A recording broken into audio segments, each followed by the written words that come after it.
Il y a des choses qu'on ne voit que dans les feuilletons, et parfois dans la vraie vie aussi. Demandez à cet homme qui est tombé avec une voiture blindée au fond du fleuve et qui a été sauvé par une sans-abri que personne ne regardait en face. Oui, le monde tourne, et parfois il tourne violemment. Et ce jour-là, il a tourné pour de bon. C'était un jeudi matin étouffant, de ceux où même le vent a l'air fatigué, le ciel était gris, indécis, et la ville battait comme un cœur nerveux. Le trafic sur le pont était lent, klaxonne ici, insulte là, jusqu'à ce qu'un son étrange déchire l'air, pa, à fracas sec, comme si Dieu avait claqué la porte du ciel avec rage. La voiture noire, blindée, a glissé contre la rambarde du pont comme si elle fuyait sa propre vie. Et elle a plongé dans le fleuve avec la grâce triste d'un corps sans âme. Ceux qui ont vu ont crié, ceux qui ont entendu se sont figés, et ceux qui passaient, eh bien, ils ont continué leur route. Parce qu'au fond, c'est comme ça, non? Personne n'a le temps de sauver personne. Mais elle, non. Personne ne connaissait son nom. On l'appelait seulement la femme du viaduc. Certains disaient qu'elle était folle, d'autres qu'elle était muette. Elle dormait enroulée dans une couverture violette, avec une vieille radio cassée à côté d'elle et un crucifix suspendu à son cou qu'elle embrassait chaque nuit sans que personne ne le voie. Quand la voiture a coulé, elle a couru. Oui, couru, pieds nus, l'ourlet de sa robe déchirée. Elle a traversé les badauds, ignoré les criers, a plongé comme si elle sautait dans son propre passé. Et ce n'était pas beau à voir. L'eau était froide, sale, et le courant tirait comme une main de noyer. Mais elle y est allée. Elle est allée au fond, et quand elle est revenue, traînant le corps inconscient de l'homme jusqu'à la rive, la foule s'est tue. Parce que cet homme, ce n'était pas n'importe qui. C'était Gustavo Ramirez, propriétaire de 3 chaînes de centres commerciaux, actionneur principal d'une multinationale pétrolière et, tenez-vous bien, considéré comme l'homme le plus blindé du Brésil, aussi bien en voiture que dans la vie. Mais à cet instant, il paraissait plus vulnérable que n'importe quel sans-abri. La femme a toussé, recrachant de l'eau et de la douleur, la foule criait, les téléphones filmaient, et quand on lui a demandé pourquoi, elle a répondu d'une voix rauque comme si elle avait avalé plus de souvenirs que d'eau. « Parce que c'est mon fils. » Silence. De ceux qui arrêtent même le temps. Un journaliste a balbutié, la caméra a tremblé, et un policier, carnet en main, a laissé tomber son stylo. C'était impossible, absurde, scandaleux. Mais dans ses yeux, il y avait trop de vérité pour que ce soit un mensonge. Et c'est là que l'histoire commence, mes amis. Si vous aimez les bonnes histoires, laissez un j'aime et abonnez-vous. Sinon, vous risquez de rater la suite de ce récit qui va encore faire beaucoup de bruit. Parce que ce que cette femme va révéler pourrait faire fermer les yeux de Christ rédempteur de honte. On dit que qui cherche trouve, mais personne ne prévient que ce qu'on trouve peut être pire que ce qu'on a perdu. Et ce jour-là, le Brésil a découvert un secret que personne n'attendait.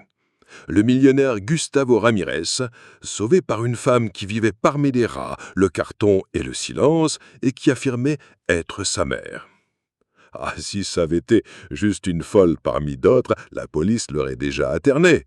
Mais il y avait quelque chose dans ce regard, dans ce geste précis de tirer le corps de l'homme par le col, dans ce bisou, sur le fond qu'elle lui a donné ensuite, qui n'avait rien d'un mensonge. C'était pas une mise en scène, c'était une histoire. Le problème, c'est que son histoire à elle, personne ne la connaissait, ou plutôt tout le monde l'avait oubliée. Gustavo a été conduit à l'hôpital en état grave, mais vivant. L'accident lui avait laissé des écorchures et un traumatisme crânien léger. Mais la peur, elle, était profonde. Et c'est là que les journalistes ont commencé à creuser plus profond que le fleuve où il était tombé. Qui était cette femme ? Son nom, on l'a découvert plus tard, était Lucia Helena dos Angeles, née en 1964 à São Gonçalo, infirmière diplômée d'après les registres, disparue depuis plus de 30 ans, selon sa famille, sans abri depuis au moins 12 ans. Et maintenant, tenez-vous bien, dans les archives de l'état civil, on trouve qu'à 17 ans, Lucia a eu un fils, père inconnu. Nom de l'enfant, Gustavo. Coïncidence ? Peut-être, mais le Brésil adore une coïncidence qui sent la tragédie. Internet a explosé. Les sites à sensations se sont enflammés. Certains disaient que c'était une arnaque, d'autres qu'elle était une sainte déchue. Mais personne, absolument personne, ne savait ce qui s'était réellement passé entre cette femme et l'homme qu'elle disait avoir mis au monde. Alors, une lettre est apparue. Une vieille lettre jaunie, écrite à la main, retrouvée par un des journalistes à l'intérieur de la vieille radio que Lucien portait toujours. Et vous savez ce qu'elle disait ? « Si un jour tu me cherches, je serai là où tu me l'as laissé, sous le pont, mais au-dessus du mensonge. Signé Maman. » Et là, le Brésil s'est figé. Parce que soit c'était une mise en gêne de génie, soit c'était un des plus grands secrets de famille, jamais enterré par un homme qui disait à tout monde que sa mère était morte en couche. Et oui, il y a des familles qui cachent leur passé dans la Valette, d'autres le laissent couler dans la fleuve. Pendant ce temps, Gustavo se réveillait un soir intensif, confus, le visage tuméfié et les yeux accrochés à un souvenir qu'il semblait ne pas vouloir affronter. On lui demandait s'il connaissait cette femme. Il a pris une grande aspiration et répondit, une larme rebelle coulant sur sa joue. Et là, la même odeur que quand j'étais enfant. Et à ce moment-là, tout le pays a ressenti un frisson.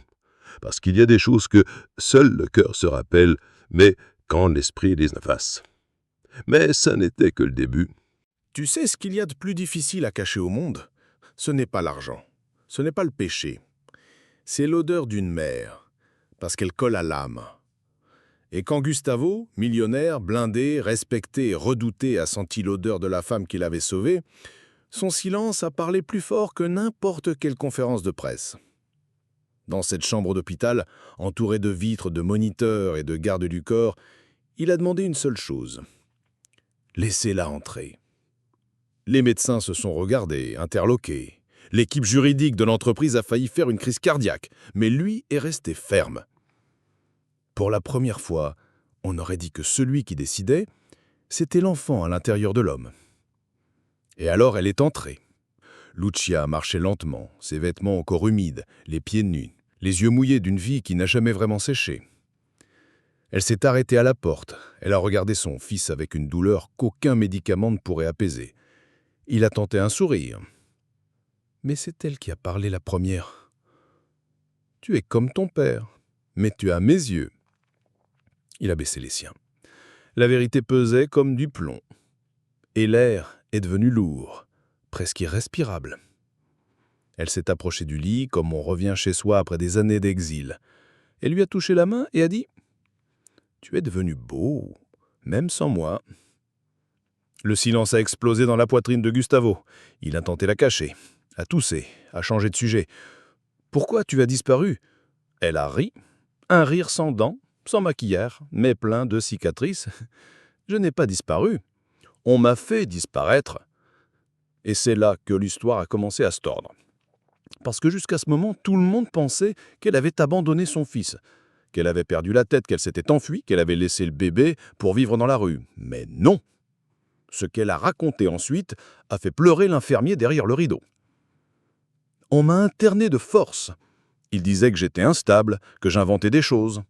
Mais ce que j'avais, c'était la peur. Peur de dire qui était père de mon enfant. Et le père, il était trop puissant. Gustavo a écarquillé les yeux.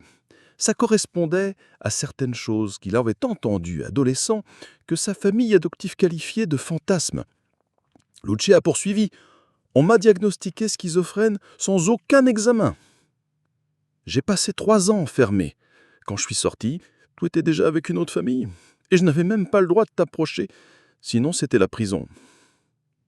Il lui a pris la main. Pour la première fois. Sans dégoût. Sans doute. Et il a dit « Son nom ? Qui était mon père ?» Elle a mis du temps, a pris une grande inspiration et a murmuré « Comment recrache un poison ancien ?»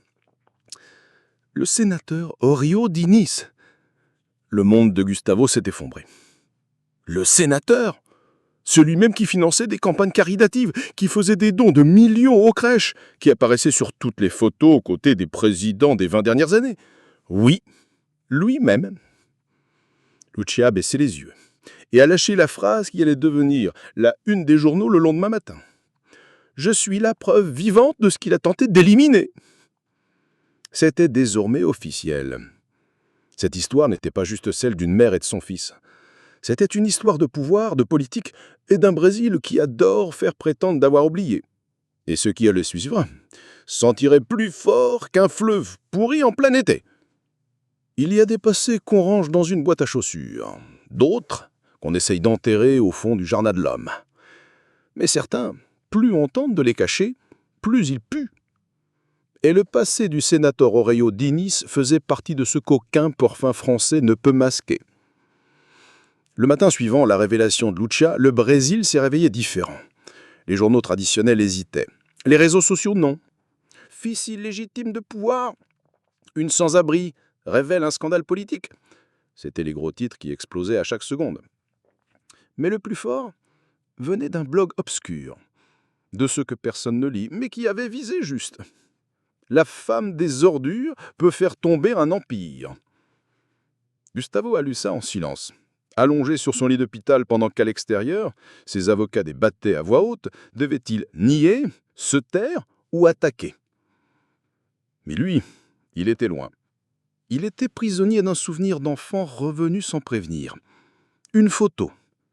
Oui, une vieille photo, qu'il avait toujours trouvée étrange. Un portrait en noir et blanc gardé dans une enveloppe sans expéditeur qu'il avait trouvé au fond d'une boîte vers ses 12 ans. On y voyait une femme souriante tenant un bébé, lui. Au dos, une dédicace effacée et un nom rageusement rayé. À l'époque, il avait demandé à sa mère adoptive qui c'était. Elle avait répondu « Une femme malade qui te voulait de nouveau. Oublie ça, mon fils. » Mais aujourd'hui, tout faisait sens. Cette femme, c'était Lucia. Et le nom rayé, c'était Aurelio. Gustavo a demandé que l'on retrouve la boîte, que l'on retrouve la photo. Et pendant qu'il attendait, il a appelé une personne qu'il n'aurait pas pensé appeler dans cet état son conseiller personnel en gestion de crise. Je veux tout savoir. Tout sur le sénateur.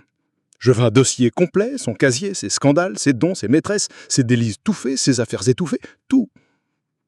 Et vite. Au bout du fil, silence. Puis une réponse sèche. Tu veux faire tomber le père qui t'a renié ou le politicien qui t'a financé en silence? Gustavo a mis du temps à répondre. Parce que ça faisait mal. Oui, Aurelio avait soutenu sa carrière. Oui, il était émergé de nulle part à 19 ans grâce à un mystérieux fonds d'investissement qui avait financé ses études, ses premiers placements, ses contrats stratégiques. Mais Gustavo n'avait jamais su d'où venait ce bienfaiteur anonyme. Maintenant, il savait. Et ce gars-là, il était amer. Pendant ce temps, Lucia était conduite par une assistante sociale dans un foyer temporaire. La femme à la couverture velourée dormait désormais dans un lit propre, mais son regard restait chargé d'une douleur sale. Et c'est là qu'une jeune journaliste, de celles qui croient encore au vrai journalisme, est venue la chercher. « Madame Lucia, pourquoi maintenant? Pourquoi d'être restée silencieuse si longtemps ?» Elle l'a regardé droit dans les yeux, avec la sérénité de quelqu'un qui a déjà tout perdu. « Parce que maintenant, il m'a regardé comme un fils. Avant, ça n'était qu'un homme de plus qui pensait que l'amour se paye avec des dons. » La journaliste a tremblé. Et avant de partir, a entendu encore une phrase. « Et je n'ai même pas encore commencé à raconter ce qu'ils m'ont fait dans cet hôpital. » Pause. Magnétophone affoné. Cœur affolé. Parce que si le sénateur cachait un secret, cet hôpital en était le coffre-fort. Et la clé, elle était dans la mémoire d'une femme que le Brésil avait jetée à la poubelle, mais qui n'avait rien oublié. Il existe des lieux qui prétendent soigner l'âme, mais ne servent qu'à enterrer des vérités encore vivantes. Et l'hôpital où Lucia avait été internée était exactement de ceux-là, propre en façade, pourri à l'intérieur. Son nom imposait le respect. Institut psychiatrique Sainte-Aline. Façade majestueuse, jardin impeccable, messe le dimanche, reportage élogieux dans l'émission Bien-être sur les avancées du traitement psychiatrique féminin. Mais derrière ces murs, ce qui se passait ne tiendrait dans aucun dossier médical. Bustavo a lancé sa propre enquête, lui-même, sans impliquer la presse.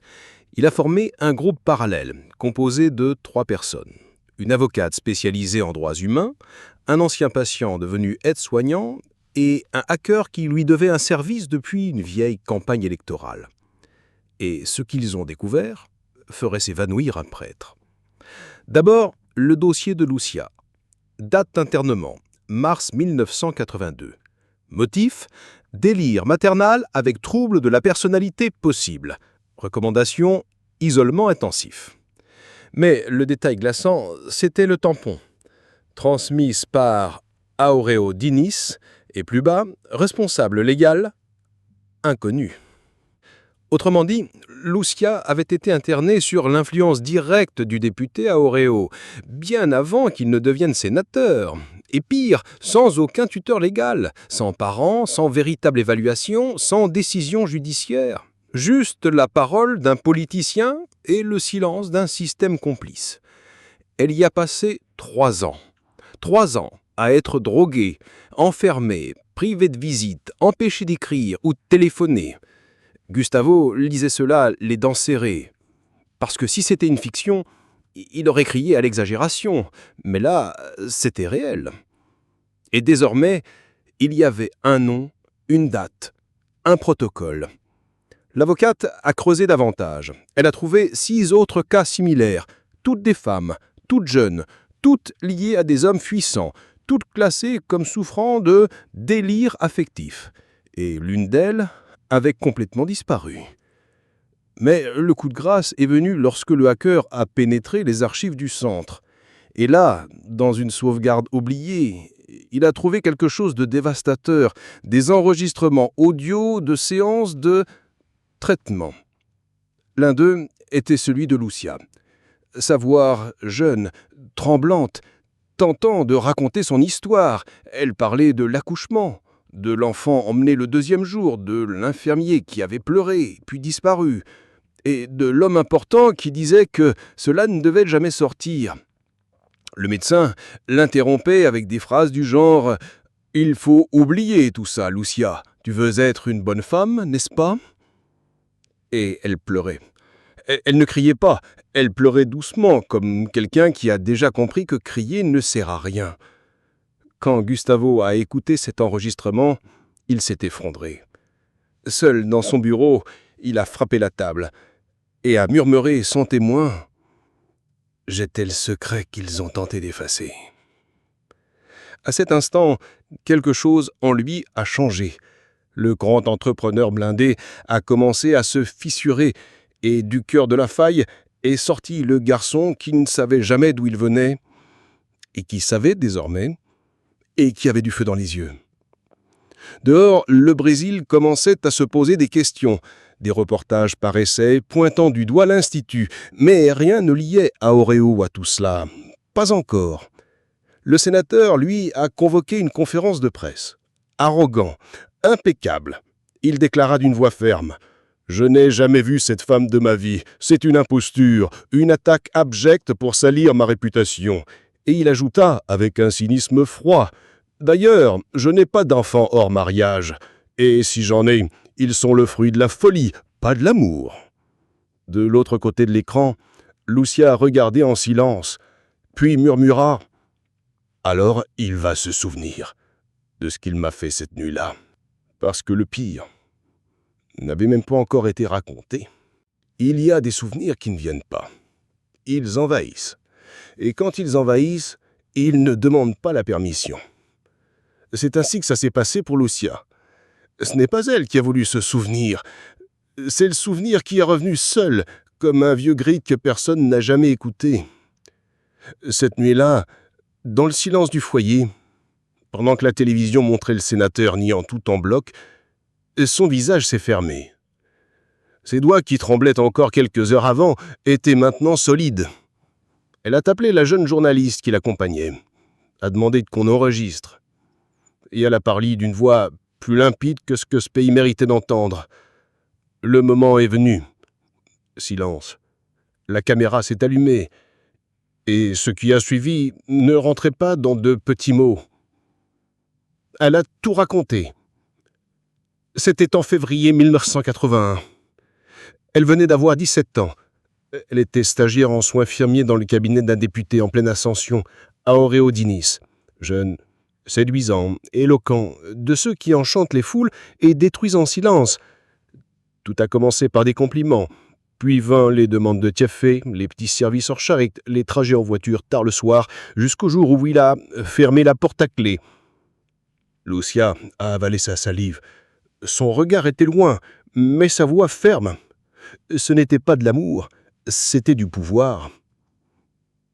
Elle a essayé de partir. Il a souri. Il a dit que ça faisait partie du jeu, qu'elle devait se sentir honorée. Quand elle a pleuré, il a essuyé ses larmes avec un mouchoir qu'il a ensuite brûlé dans le cendrier. C'était comme s'il voulait effacer toute trace de mon existence à cet instant. Quelques semaines plus tard, elle a découvert sa grossesse. On l'a renvoyée. Le mois suivant, elle était à la rue. Quand elle a tenté de porter plainte, on a ri d'elle. On lui a dit qu'elle était obsédée, qu'elle avait dû aimer ça. Et là, l'enfer a commencé. Ils ont dit que j'étais instable. Ils m'ont envoyé voir un psychiatre du parti. Le lendemain, je me suis réveillé attaché à un lit, sans que personne ne le sache, même pas ma sœur. Lucia a pris nouveau fond d'inspiration. La vidéo continuait, sans montage, sans pathos forcé. Ce qui m'a plus fait mal, c'est de l'avoir perdu. Mon fils, mon Gustavo. On m'a dit qu'il avait été adopté par une bonne famille, puis qu'il était mort, ensuite qu'il n'avait jamais existé. Je croyais devenir folle. La caméra tremblait. La journaliste n'arrivait plus à retenir ses larmes. Et puis est venu le point final. Mais quand j'ai vu cette voiture tomber, j'ai su que c'était lui. Parce qu'une mère sent. Et je l'avais déjà perdu une fois. Je n'allais pas le perdre une deuxième fois. La vidéo a explosé sur les réseaux. Ce n'était pas un scoop, c'était un coup de poing dans l'âme du Brésil. L'équipe de communication d'Aoreo a tenté de faire retirer la vidéo. Mais c'était trop tard. La vérité court plus vite que les rumeurs quand elle vient avec des larmes sincères. Et Gustavo, quand il a regardé cette vidéo, il n'a rien dit. Il s'est levé du lit. Contre avis médical, il s'est pris la voiture et s'est rendu directement chez le sénateur. La sécurité a tenté de l'arrêter. Il a crié. Ou il me reçoit. Ou je raconte tout au Brésil, ici, devant la porte. Le portail s'est ouvert. Et cette confrontation n'allait rien avoir de civilisé. Il y a des retrouvailles qui n'apportent pas d'étreinte, mais des comptes à régler. Et lorsque Gustavo est entré dans ce manoir, il n'allait pas rendre visite à son père. Il allait affronter l'homme qui, pendant 38 ans, avait vécu comme si lui n'était qu'une erreur à dissimuler. Le sénateur Auréodinis l'attendait sur la véranda, assis, costume beige, whisky à la main, expression d'un homme qui n'a jamais perdu. Mais là, mon ami, la marée allait tourner, parce que le sang qui coulait dans leurs veines était le même, mais leur regard, non. Gustavo s'est arrêté face à lui. Il n'a pas tendu la main, pas de salutation, juste un regard droit et une phrase, mélange de rancune et de dégoût. Elle n'a pas menti. Oreo a souri, comme on parle à un enfant entêté. Elle est malade, elle l'a toujours été. Tu es manipulé. J'ai aidé à construire ta vie, tu le sais. Gustavo s'est approché, les yeux humides, mais inébranlables. Tu as aidé pour me garder à distance. Tu as financé mon ascension, comme on paie le silence d'une menace. Le sénateur s'est levé, lentement, le verre toujours à la main. Il a plongé ses yeux dans ceux de son fils et murmuré. « Tu ne comprends pas. J'avais une carrière, un nom, un plan. Je ne pouvais pas laisser une grossesse avec une simple stagiaire tout foutre en l'air. » Et là, mon ami, le monde s'est figé.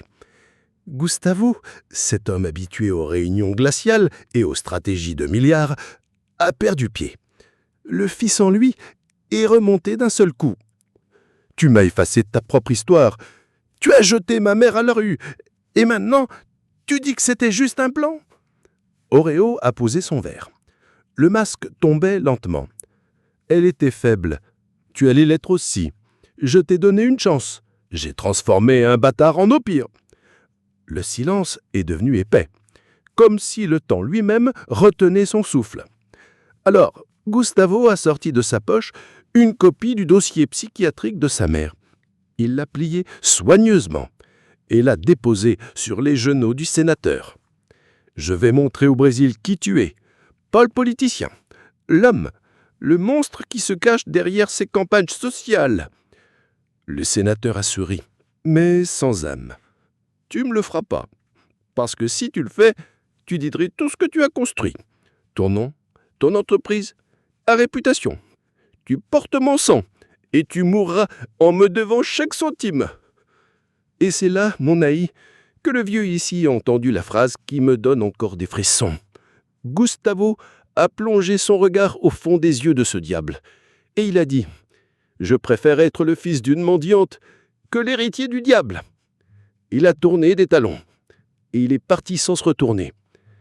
De l'autre côté de la rue, Lucia l'attendait, assis sur un banc, en face, avec sa couverture violette pliée sur les genoux, comme quelqu'un qui n'attendait rien, mais qui savait qu'un jour quelqu'un reviendrait. Il s'est assis à côté d'elle. Il n'a rien dit, elle non plus. Elle a juste posé sa tête sur son épaule et elle a pleuré. Cette fois, ce n'était pas de douleur, mais ils ignoraient encore que le sénateur ne savait pas perdre dans le silence et que la riposte allait être rapide et sale. Il y a des gens qui ne savent pas perdre et d'autres qui, lorsqu'ils perdent, préfèrent emporter l'échiquier avec eux. Aurelio Diniz faisait partie de cela. Il n'a pas accepté la défaite comme une femme. Il l'a acceptée comme une déclaration de guerre. Le lendemain matin de sa confrontation avec Gustavo, la première riposte est venue déguisée en justice. Un mandat d'interdiction provisoire contre Lucia Helena dos Angeles, déposé par un avocat lié à la fondation philanthropique du sénateur. Motif invoqué, troubles délirants récurrents avec risque pour elle-même et pour autrui. Ils ont tenté de la faire interner à nouveau. Mais cette fois, ce n'était plus 1982 et Lucia n'était plus seule. Lorsque les agents sont arrivés, documents en main, ils ont trouvé la femme assise aux côtés de Gustavo sur le même banc de la place où tout avait commencé à changer. Il a lu le papier, l'a déchiré en 3 et a dit à voix haute devant les caméras « Ils ne feront pas taire la femme qui m'a donné la vie 2 fois !» La foule autour a applaudi. Journalistes, militants, badauds. Leur histoire n'était plus un secret. C'était devenu un symbole. Mais le jeu du sénateur allait bien au-delà des papiers officiels. Le soir même, le siège de l'entreprise de Gustavo a été cambriolé. Ordinateur retourné, documents volés, salle d'archives incendiée. La police a parlé de court-circuit, mais le vigile de nuit a juré d'avoir vu 2 hommes masqués s'enfuir par la sortie de secours. Et ce n'était pas fini. Le lendemain matin, 3 contrats de plusieurs millions se sont annulés. Les investisseurs se sont retirés. Les actions ont plongé. Et un vieux scandale classé depuis 10 ans est refait surface dans les journaux comme une nouvelle révélation. Accusons Gustavo de favoritisme dans des marchés publics. Tout sorti de nulle part. C'était une attaque sur tous les fronts. Politique, économique, émotionnel. Un siège. Comme si le sénateur criait, sans voix, « Tu veux exposer mon nom? Alors voyons qui viendra le plus longtemps sous la boue. » Gustavo l'a senti passer. Il n'était pas invincible, mais il n'était plus aveugle non plus. Et il a décidé de contre-attaquer, non pas avec le pouvoir, mais avec la vérité. Il a organisé une conférence de presse, pas avec son équipe habituelle, mais dans un centre communautaire à Saint-Gonzalo, micro simple et chaise plastique. À ses côtés, Lucia, face au pays. Et là, devant les caméras, il a déclaré « J'ai été construit avec de l'argent de mensonge, mais je ne serai plus complice. » Il a tout raconté, de l'accident à la révélation, de l'enquête à l'hôpital. Il a montré des documents, des enregistrements audio, des lettres. Et à la fin, il a lu une phrase de la vieille lettre trouvée dans le vieux poste radio. « Si un jour tu me cherches, je serai là où tu m'as laissé, sous le pont, mais au-dessus du mensonge. Le pays a pleuré. Internet s'est figé. Le Sénat a tremblé. Mais Orion n'était pas encore tombé. Et la prochaine étape serait la plus dure. Prouver devant les tribunaux que cette affaire n'était pas qu'un drame familial. C'était un crime, et un crime d'État. Mais pour commencer, il faudrait convaincre un juge qui dînait avec le sénateur tous les dimanches depuis 30 ans. Il y a des juges qui portent la toge, et d'autres qui préfèrent le tablier, parce qu'il existe des procès qui ne se décident pas dans une salle d'audience, mais autour d'un barbecue, entre un verre de whisky et un fou éclat de rire. Et le juge qui s'est vu confier l'affaire de Lucia sentait plus la graisse de picanha que la justice. Docteur Eustachio P. Nobrega. Un nom solennel, une voix grave. On aurait dit un acteur tout droit sorti d'un film judiciaire. Mais son dossier était plus seul qu'une friteuse de rue. Ami personnel d'Aurelio Diniz, depuis l'université, parrain de mariage de la fille du sénateur, et, selon une délation enterrée en 2011, bénéficiaire de dons informels pour sa campagne au poste de procureur. C'était cet homme qui allait maintenant décider si Lucia disait la vérité ou délirait en public. Et dès son premier jugement, il a montré les crocs. Il a refusé l'ouverture d'une enquête criminelle contre l'hôpital. Il a déclaré qu'il n'y avait pas d'éléments techniques suffisants pour justifier la réouverture du dossier. Et il a ajouté cette perle. La mémoire d'anciens patients psychiatriques ne constitue pas une preuve recevable sans expertise contemporaine attestant de leur intégrité mentale. Traduction. Quelqu'un qui a été déclaré fou ne peut plus jamais dire la vérité. Mais ce que ce juge ne savait pas, c'est qu'il avait en face la ténacité d'une mère et la stratégie d'un fils qui avait appris à survivre dans un monde de loups. Gustavo n'a pas suivi la voie traditionnelle. Il est allé chercher une femme, une juge. Jeune, née et élevée dans l'intérieur de Bahia, réputée pour tenir tête aux politiciens et pour son travail dans des tribunaux internationaux de défense des droits humains. Docteur Celina Maria de Alcantara. Ils ont déposé une requête parallèle auprès de la Cour interaméricaine des droits de l'homme pour violation systématique des libertés individuelles, abus psychiatriques et persécutions institutionnelles. La presse internationale s'est emparée de l'affaire. Des agences de l'ONU ont exigé des explications. Et le Brésil s'est retrouvé au cœur d'un scandale diplomatique. Pendant ce temps, Lucia a été soumise à une évaluation indépendante, menée par une équipe médicale suisse. Résultat, aucune trace de schizophrénie, de délire ou de troubles psychiatriques. Seulement un syndrome de stress post-traumatique, aggravé par des abus institutionnels prolongés. C'était la bombe qu'il manquait. Et elle a explosé en direct. Lors d'une audition publique au Sénat, pendant que Aurelio proclamait une fois de plus son innocence, une sénatrice de l'opposition a lu à voix haute des extraits du rapport international. Et elle a conclu par une phrase qui a résonné dans l'hémicycle comme un coup de marteau. Si cette femme est folle, alors c'est tout le Brésil qui délire depuis des décennies. Le visage du sénateur a rougi. Pas de honte, car ceux qui font ça n'en ressentent pas, mais de colère. Pour la première fois, il n'avait plus le contrôle du récit. Et c'est là que Gustavo est entré dans la salle. Devant la presse au complet, il a traversé le Sénat, pris le micro de la tribune et lu un document en silence pendant quelques secondes. Puis, il a levé les yeux et a déclaré « Monsieur le Président, Mesdames et Messieurs les sénateurs, je ne suis pas ici en tant qu'héritier, ni en tant qu'entrepreneur. Je suis ici en tant que fils, en tant que Brésilien, en tant que preuve vivante que le silence protège toujours l'oppresseur. » Et il a posé le document sur la table. C'était une plainte formelle, avec toutes les annexes, documents, enregistrements, expertise médicale, signée par plus de 20 avocats, 5 médecins et le sceau de 3 organisations internationales. Le Brésil entier a retenu son souffle. Mais rien n'aurait pu préparer le pays à ce qui allait surgir la semaine suivante. Parce qu'en creusant plus loin, on a trouvé d'autres noms, d'autres femmes, et un schéma qui dépassait de loin l'histoire de Lucia. Et il y a un moment où la vérité cesse d'être un secret pour devenir un raz-de-marée. Et quand on a creusé dans le passé du sénateur Aurélio Diniz, ce qu'on a trouvé n'était pas un cas isolé. C'était un réseau, un vieux tissu cousu avec du silence, de l'argent et de la peur. Le rapport du Comité des droits de l'homme est arrivé lourd comme un enclume. 100 pages. Des détails minutieux. Des croisements de données, dossiers médicaux, registres d'aternement. Et le plus glaçant, 19 femmes. 19 histoires semblables à celle de Lucia.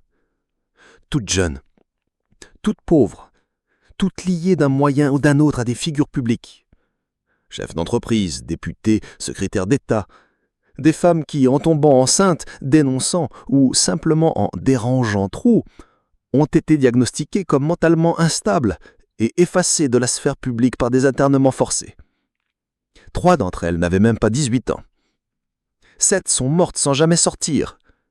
2 ont disparu sans laisser de traces. Le nom dans l'hôpital Sainte-Aline revenait dans 13 de ces cas. Dans les autres, c'étaient des cliniques partenaires. Tout affichait le même cachet, la même écriture. Docteur Elio Lacerda, psychiatre réputé, décoré, et, on le savait maintenant, complice des coulisses les plus sordides de la politique brésilienne. Gustavo, à chaque nouvel nom, sentait le poids doublé. Ce n'était plus l'histoire de sa mère. C'était celle de toutes les mères qui n'avaient jamais pu l'être. Et c'est par un froid mardi matin de mercredi qu'il a pris une décision. Créer une fondation. Son nom, les Filles du Silence. Son objectif, supporter, protéger et donner une voix à toutes les victimes d'internements abusifs. Des avocats, des psychologues, des foyers et surtout, une écoute. Les médias ont salué l'initiative. L'opinion publique aussi. Mais ce qui a tout fait exploser, c'est lorsqu'une femme est apparue à la porte de la fondation. Elle portait un bébé dans ses bras, et dans les yeux, la même terreur que Lucia. Son nom, Jeannette Silva. Intermis depuis 6 mois pour comportement paranoïaque postpartum. La vraie raison, elle avait dénoncé un conseiller municipal qui avait tenté d'abuser d'elle lors d'une formation. Elle avait fui la clinique après avoir vu la vidéo de Lucia à la télévision. Et là, devant les caméras, elle a crié d'une voix que tout le Brésil a entendue. « Son histoire m'a sauvé !» C'était comme ouvrir un barrage. Dans les jours suivants, 5 autres femmes sont arrivées. Et peu à peu, une avalanche d'histoires a été assemblée, recousue, révélée. Comme une couverture de douleur que le pays faisait prétendre de ne pas voir. Pendant ce temps, Aurélio Diniz commençait à s'effondrer. Il a perdu ses soutiens aux scènes, a été écarté de la présidence de la commission d'éthique. Des entreprises ont retiré leur financement. Et enfin, le ministère public a ouvert une enquête officielle pour abus de pouvoir, manipulation psychiatrique et dissimulation de paternité. Mais comme tout homme qui bâtit un empire sur la peur, il lui restait une dernière carte. En pleine nuit, un appel anonyme a été passé à l'hôpital où Lucia dormait, maintenant sous protection judiciaire. La voix de l'autre bout du fil a dit une phrase. Elle ne doit pas arriver vivante au procès. La guerre était officiellement déclarée. Et maintenant, sa vie valait plus que de l'or. Il y a des gens qui valent plus morts que réduits au silence. Et Lucia était de ceux-là. Pas pour de l'argent, pas pour une vengeance, mais parce que sa vie, à cet instant précis, était la ligne fragile entre la justice et l'impunité. L'avertissement est arrivé à 3h14 du matin. Le vigile de l'abri a reçu l'appel et, par pur instinct, a noté le numéro. Mais quand il a essayé de le transmettre, la puce n'existait déjà plus. Voix d'homme, grave, calme, calculée. Pas de cris, pas d'insultes, juste une phrase glaciale. Cette femme va mourir. Ou vous l'arrêtez, ou nous, On s'en chargera. Quand Gustavo a appris la nouvelle, sa première réaction fut du rage pur. Il a jeté son téléphone contre le mur, a convoqué son équipe de sécurité, a exigé qu'on renforce tout. Mais au fond, il le savait. S'ils voulaient tuer Lucia, ils n'utiliseraient pas une balle. Ils utiliseraient le même poison de toujours, le silence, la disparition, la manipulation. Alors, il a changé de stratégie. On va la mettre face aux caméras, tous les jours, tout le temps. S'il lui arrive quoi que ce soit, le pays saura qui est derrière. Le lendemain, Lucia est apparue dans une interview historique, diffusée en direct sur 8 chaînes de télévision et sur presque toutes les plateformes numériques. La même jeune journaliste tenait le micro, la main tremblante.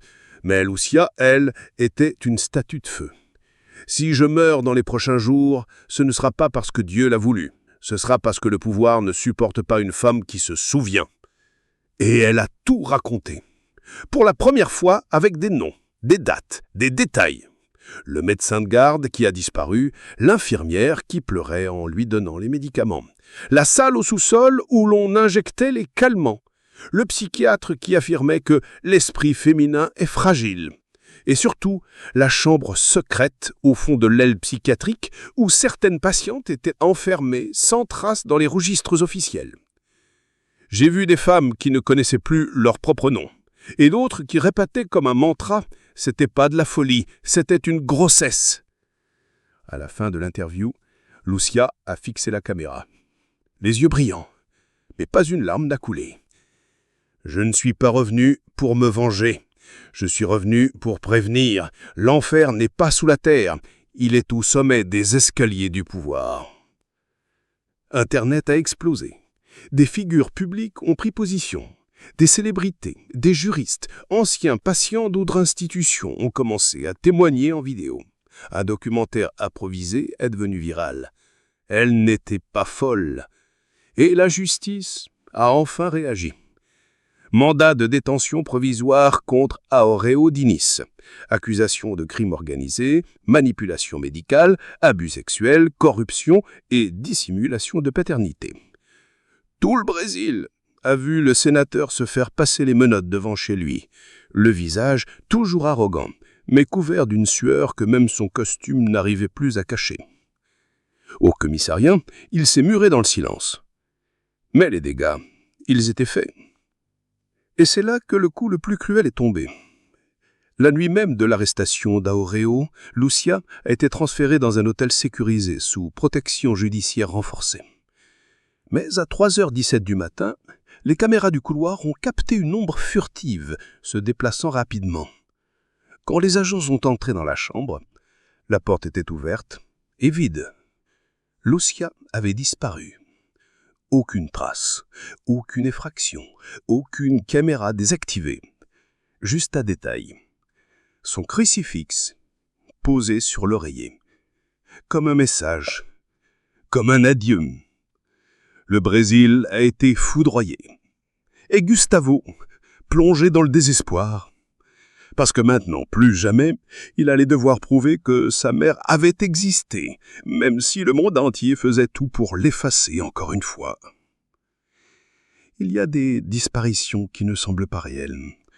Elles ressemblent à une mauvaise scène de film, de celle où le personnage disparaît sans explication, et personne n'y croit. Mais la disparition de Lucia, ce n'était pas un scénario. C'était un cauchemar en direct. Et cette fois, sans fin garantie. La chambre de l'hôtel était intacte, lit fait, lumière ouverte. Les caméras fonctionnaient jusqu'à 3h16.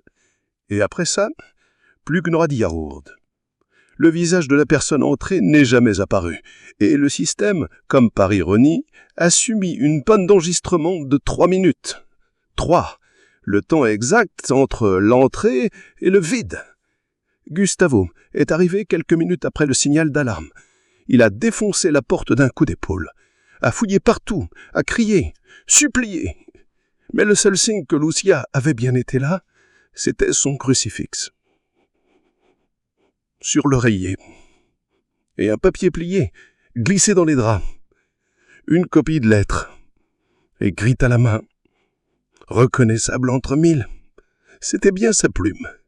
Elle disait simplement « Si je disparais à nouveau, ne me cherche pas avec colère, cherche-moi avec foi. Parfois ce qui disparaît est ce qui brille le plus fort après. Mais le plus douloureux, c'était le reste. » L'écriture tremblait.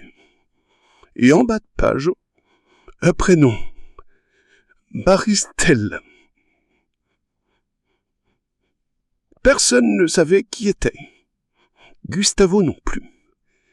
La police parlait de fausses pistes.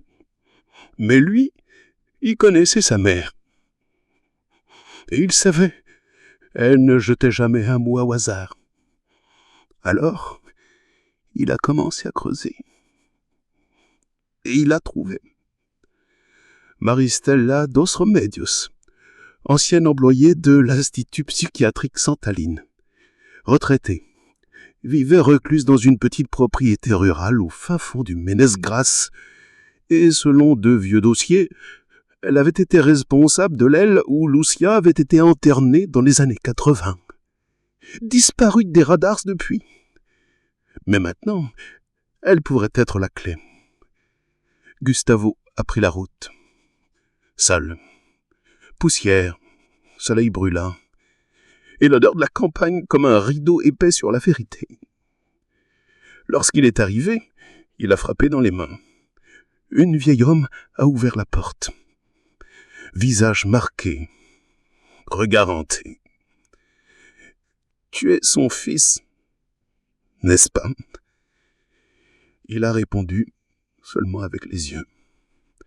Elle a baissé la tête, a pleuré, et a dit « J'ai essayé de prévenir, je le jure, mais il nous faisait taire, avec des médicaments ou des menaces. » Maristella l'a conduit dans une petite pièce à l'arrière. Là, entre vieilles boîtes et papiers moisis, elle a sorti un ancien agenda. À l'intérieur, des noms de patients, des dates, des notes manuscrites, et une phrase soulignée ou surligneur effacé. Lucia a eu un bébé.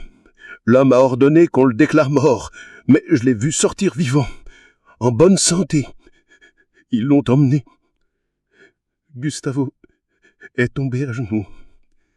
Il ne pleurait pas, mais son torse se soulevait comme si le monde entier pesait sur sa poitrine.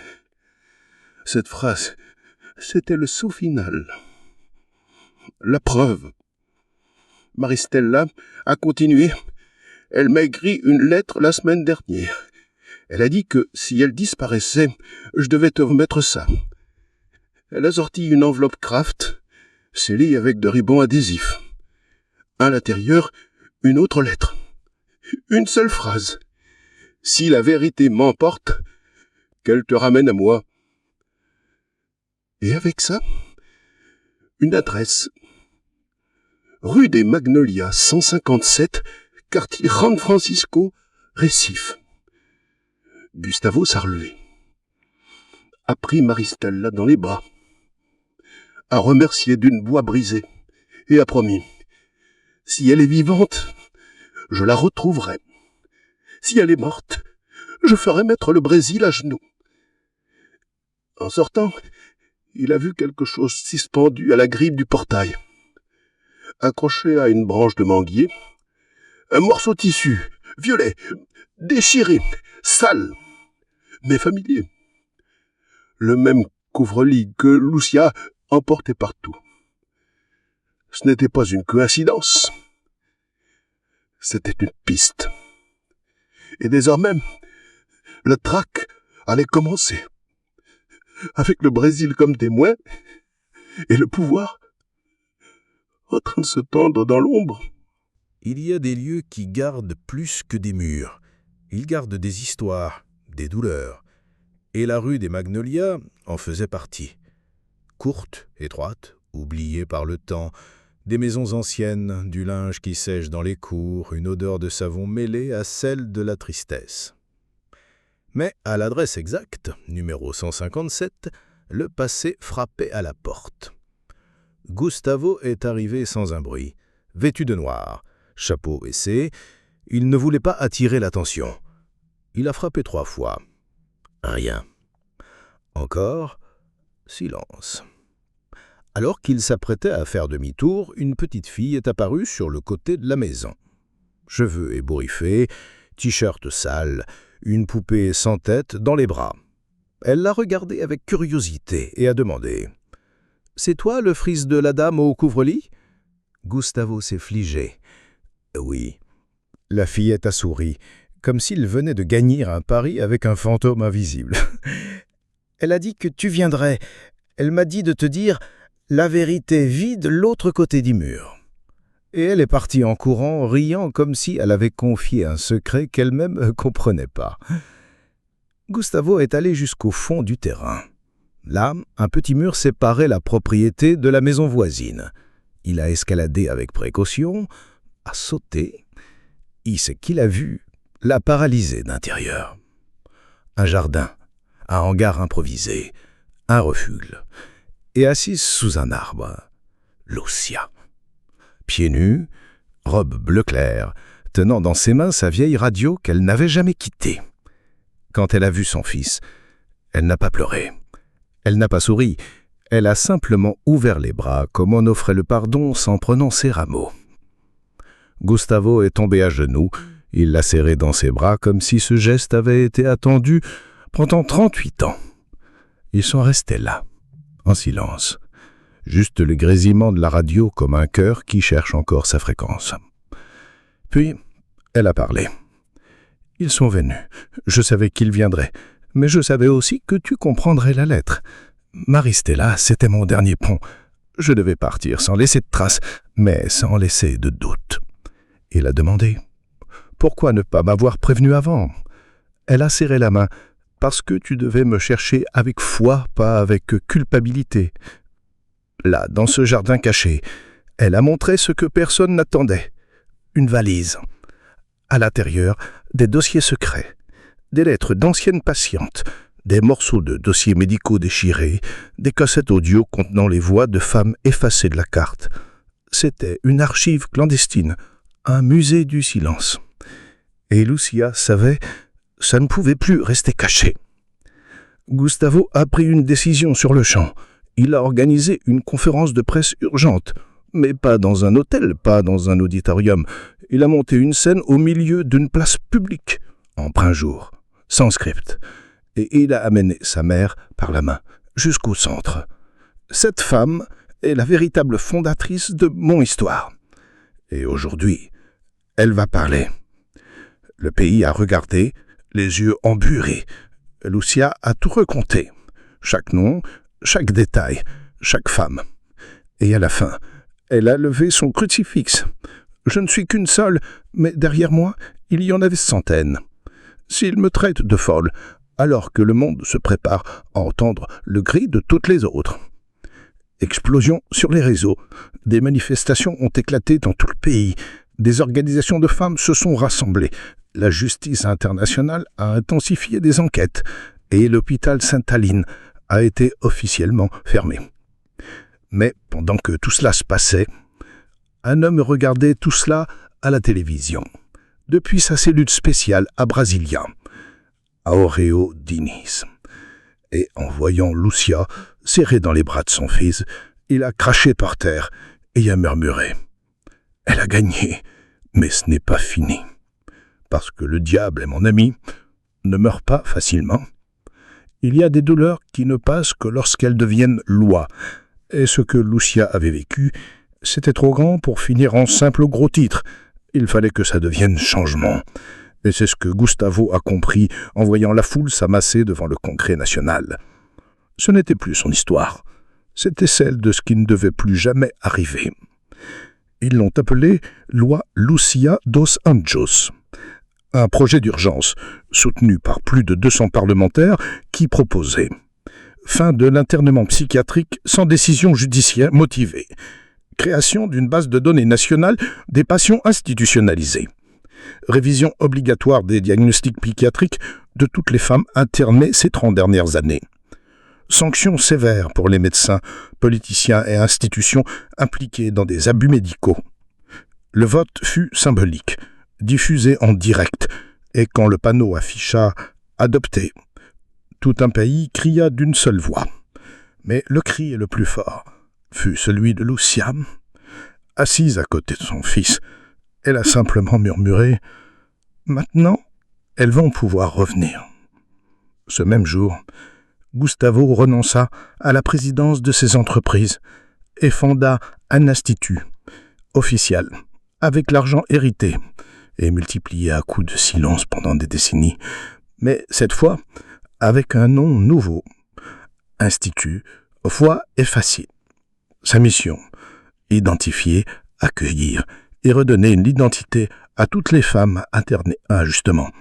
Certaines ne savaient même plus qui elles étaient, d'autres avaient des familles qui les croyaient mortes, et quelques-unes attendaient encore qu'on croie en elles. Mais tout n'était pas rédemption. Dans sa cellule, Aoreu recevait des visites limitées, mais restait influent. Son nom apparaissait encore dans des contrats tout bleus. Il actionnait ses alliés dans l'ombre. C'était le genre d'homme qui ne tombe pas. Il s'enterre dévêtu. Jusqu'au jour où l'Institut reçut une enveloppe, sans expéditeur. À l'intérieur, une lettre, écrite à la main. Des lettres tremblantes, comme tracées par une vieille main fatiguée, mais avec un message limpide. L'histoire de ta mère n'est pas unique, mais c'est la seule qui n'a pas oublié de se battre. Protégez-la, car ce qui arrive pourrait être encore pire. Et avec cette lettre, une liste. 27 noms. Des médecins, des assistants sociaux, des procureurs, tous liés à ce réseau d'internement forcé, tous encore en liberté, actifs, silencieux, comme si rien ne s'était passé. C'est un avertissement et un nouveau départ, parce que Gustavo l'a compris. Faire tourner un sénateur, c'était seulement le premier pas. Le plus dur commençait, faire tomber le système. Mais cette fois, il n'était plus seul. Il avait tout un pays derrière lui, et une mère au regard droit et au cœur intact, qui lui tenait le bras, comme pour lui dire « Vas-y, mon fils, maintenant, c'est toi qui me portes. » Et il est parti. Mais avant de partir, il s'est tourné vers elle et a demandé « Tu me pardonnes ?» Elle a souri et a répondu « Seul qui se souvient peut pardonner. » Le temps s'est arrêté. Mais l'histoire, elle, avait besoin de son dernier chapitre. Il y a des gens qui naissent invisibles, mais qui ne sont pas nés pour vivre effacés.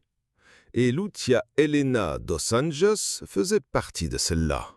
Femme faite de cicatrices, de foi, de résistance, qu'un jour on a traité de folle, de clocharde, de fantôme, et qui a fini par devenir le visage du courage d'un pays entier. Le temps a passé.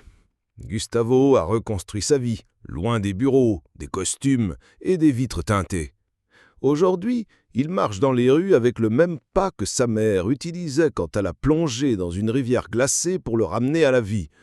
Sauf qu'à présent, il plonge dans des histoires, dans des causes, dans des visages que le monde a ignorés.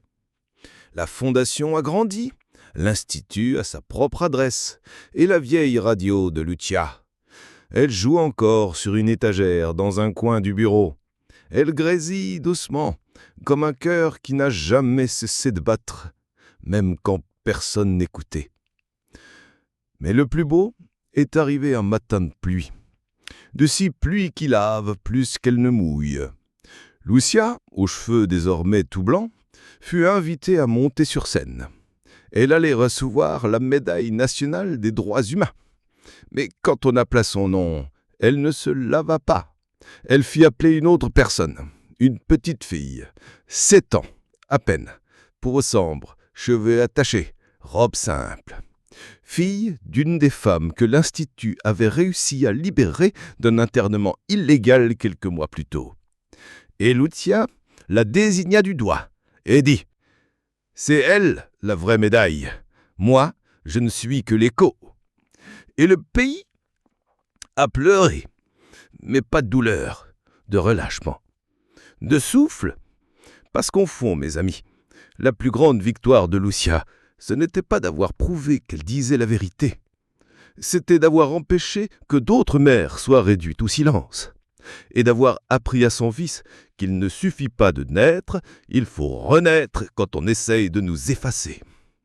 Et maintenant, si vous me demandez où elle vit, je vous le dis sans hésiter. Ce n'est plus sous un pont, c'est dans un pays qu'elle a aidé à reconstruire. Un pays qui trébuche encore, qui ferme encore ses yeux parfois, mais qui ne peut plus dire qu'il ne savait pas. Et son crucifix ? Il est accroché à un mur, à côté des mots qu'elle a écrits. Ils m'ont dit folle, mais je n'étais qu'une mère, et une mère n'oublie jamais.